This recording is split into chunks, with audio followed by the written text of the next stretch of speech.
Pernahkah kalian menduga kalau Indonesia benar-benar bisa sampai di titik sekarang ini?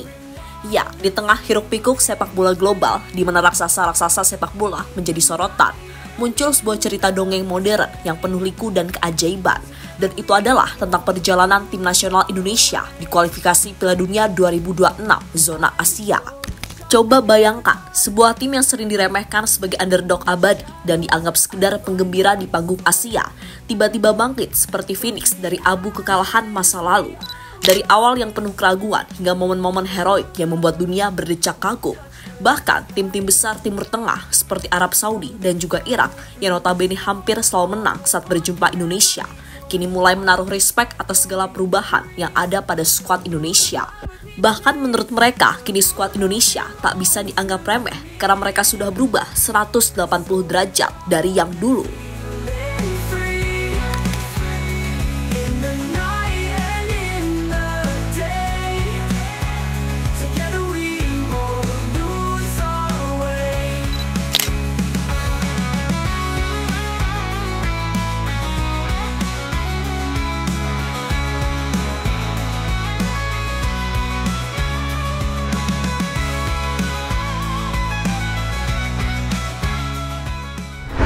Di atas kertas, Indonesia memang bukan siapa-siapa di dunia sepak bola internasional. Dan sejak awal, gak ada yang memprediksi Indonesia akan melaju sampai sejauh ini. Tapi ingat satu hal, kertas bukan lapangan, dan prediksi bukan hasil akhir. Karena tim ini adalah tim yang selalu menolak tunduk pada prediksi. Bahkan saat nama Indonesia disebut oleh sang host Drawing Round 4, ia tak bisa menyembunyikan nada takjub dalam suaranya. Di mana ia berkata dengan lantang, kalau Indonesia adalah satu-satunya tim yang tersisa dari ronde pertama hingga mencapai titik ini. Dan memang faktanya begitu, dimulai dari lembah yang paling dalam menghadapi Brunei di ronde awal, yang mana ketika itu Indonesia dipandang levelnya bahkan lebih rendah dari negara-negara Asia Tenggara seperti Malaysia, Thailand, Filipina, dan Vietnam. Karena apa? Karena mereka sudah berada di ronde kedua tanpa perlu melakukan pertandingan seperti kita. Tapi dari titik itu, Garuda mulai ancang-ancang untuk terbang dan menghempas Brunei 12-0 dari sisi agregat. Nah, setelah melalui perjuangan cukup dramatis di round 2, Indonesia masuk ke round 3. Dan di babak ini, saat prediksi awal dari berbagai analisis menempatkan Indonesia di dasar klasmen, dengan peluang lolos langsung kurang dari 10%. Keajaiban justru datang silih berganti. Kemenangan atas Cina, kemenangan atas Bahrain, hasil imbang penuh perjuangan melawan Australia, hingga kemenangan yang mengguncang dunia dengan mengalahkan Arab Saudi dengan skor 2-0 tanpa balas. Apakah ini sebuah kebetulan? Tentu saja tidak. Ini adalah peringatan bahwa selama masih ada semangat di dada para pemain, selama masih ada satu juara dari jutaan supporter di tribun dan layar kaca, maka timnas Indonesia akan terus berjalan. Tim ini sungguh menolak tunduk, mereka menolak kalah, dan seperti mengharamkan jangan sampai timnas Indonesia jadi bulan-bulanan oleh tim lain. Ya, tim-tim lain itu mungkin unggulan, tapi Indonesia tak semudah itu untuk diabaikan. Karena kita semua percaya bahwa kita adalah mimpi buruk yang tak mereka perhitungkan. Tim yang tak pernah diminta hadir tapi selalu bertahan. Tim yang diprediksi tumbang tapi terus melaju. Karena Garuda bukan datang hanya untuk jadi pelengkap, tapi Garuda datang untuk menantang sejarah.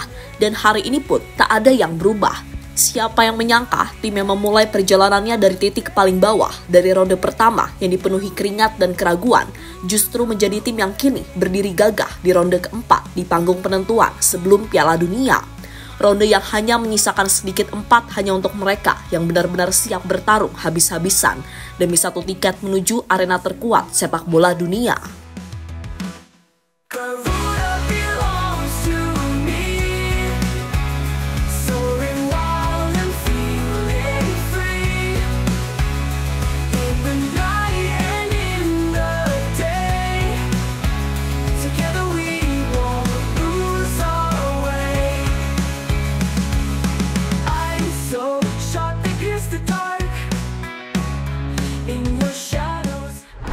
Ya, di round 4 yang akan berlangsung Oktober 2025, Indonesia kembali diremehkan. Tergabung dalam grup B bersama Saudi Arabia dan Irak, prediksi suram kembali bergaung. Saudi Arabia yang pernah dikalahkan Indonesia sebelumnya, kini bertekad balas dendam di depan pendukungnya sendiri. Tapi yang paling menyakitkan adalah prediksi dari kubu Irak yang memperkirakan peluang lolos Indonesia hanya 7%. Dan para analis di sana tak ragu menyebut Garuda sebagai tim keberuntungan semata yang akan tersingkir cepat. Ya, Arab Saudi serta Irak benar-benar melihat Indonesia sebagai mangsa muda. Dengan pelatih mereka menyatakan bahwa pengalaman kami akan menghancurkan mimpi mereka. Tapi sekali lagi ingat, Indonesia ini ibaratkan bom waktu yang semakin diremehkan, justru akan semakin banyak kejutan-kejutan yang akan mereka berikan.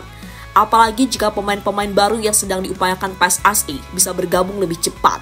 Jelas tim ini akan begitu sulit diprediksi. Dan juga ditambah dengan pemain-pemain Indonesia yang laris manis di bursa transfer sepak bola musim ini.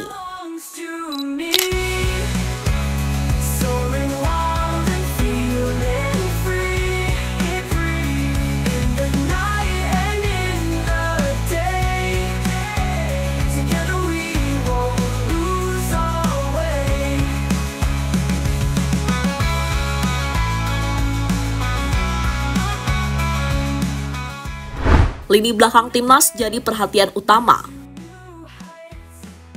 Sementara itu, melihat perkembangan yang ada, Roberto Mancini meyakini kalau Indonesia dalam 2 hingga 3 tahun ke depan sangat bisa bertarung seimbang melawan dominasi tim-tim kuat di Asia.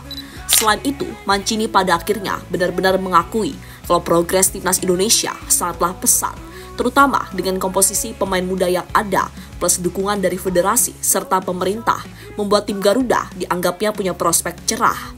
Saya mengenal baik timnas Indonesia, mereka sudah berkembang secara signifikan dalam 10 tahun terakhir. Indonesia merupakan salah satu tim yang berkembang, dan kita sudah melihat perkembangan tim muda mereka yang akan menjadi bagian dari tim utama mereka, sehingga siapapun kini harus menghormati mereka dan bersikap baik, tegas mantan pelatih timnas Italia tersebut. Lebih lanjut, Mancini sendiri dalam hal ini juga diketahui memberi peringatan tersirat, khususnya kepada Arab dan Irak yang akan melawan Indonesia di round 4, termasuk soal kesulitan mereka menembus lini belakang Garuda. Sebab pelan tapi pasti, satu persatu para pemain Indonesia, khususnya para defender, terus mengupgrade diri untuk naik level yang lebih tinggi. Dalam hal ini kita bisa ambil contoh nama-nama seperti Emil Audero, Jai Itzas, Mes Hilgers, Elkan Bagot, Kevin Dix, Nathan Chuaon, Dean James, hingga Justin Hubner. Ya, soal Emil dan Jai, mereka tentu ingin tetap menjaga form tertinggi mereka dengan bertahan di Serie A. Kemudian Mes, alasan dia ingin pergi dari Twente dan bermain di luar Eredivisie, jelas untuk ningkatin level permainannya. Karena biar bagaimanapun di Eredivisie, ia sudah dianggap sebagai salah satu back terbaik. Maka dari itu, penting bagi dirinya untuk menantang dirinya jadi lebih baik. Sama seperti apa yang pernah dilakukan Jai Itzas. Ketika sudah jadi starter di Eredivisie, tapi memilih berjuang dari bawah lagi saat memutuskan tawaran Venezia yang ketika itu main di Serie B, walaupun sekarang Serie B lagi sih. Terus Elkan Bagot, kita semua tahulah gimana perjuangan dia di Inggris sampai sekarang punya kesempatan menapaki level di Championship Inggris. Lalu Kevin Dix di Bundesliga Jerman, serta Justin Hubner yang kembali ke Liga Belanda usai tak perpanjang kontraknya di Wolves. So, Indonesia kini benar-benar menciptakan monster lini belakang terbaik di Asia, dan di round 4 akan menjadi ajang pembuktian seberapa kuat mereka untuk terus melangkah.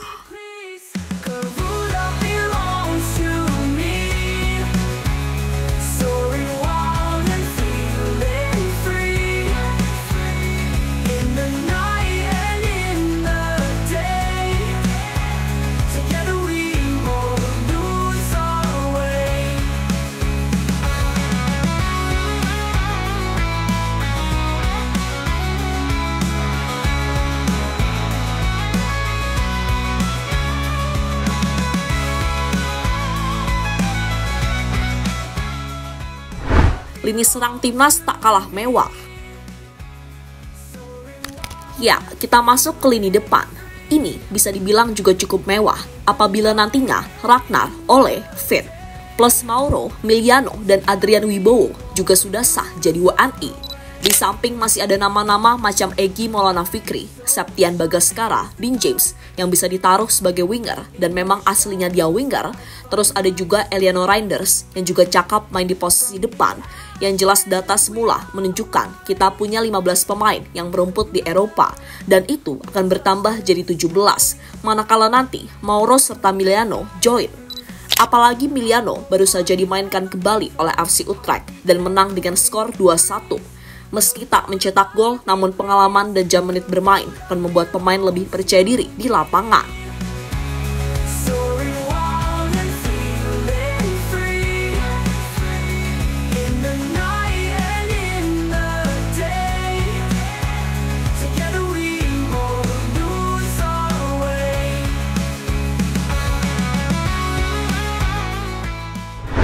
Dan terlepas dari apapun, harapan Mimin tetap sama, yaitu semoga apa yang direncanakan bisa diberi kelancaran. Dan buat pemain yang masih berjuang, entah itu sembuh dari cedera ataupun berjuang meraih tempat utama di klub, terus berusaha dan jangan patah semangat. Mimin percaya kalian punya kemampuan untuk jadi lebih baik. Sementara buat calon lawan Indonesia, yakni Arab dan Irak, nggak apa-apa, remehin aja Indonesia. Karena semakin diremehkan, justru Indonesia akan termotivasi untuk tampil jauh lebih baik.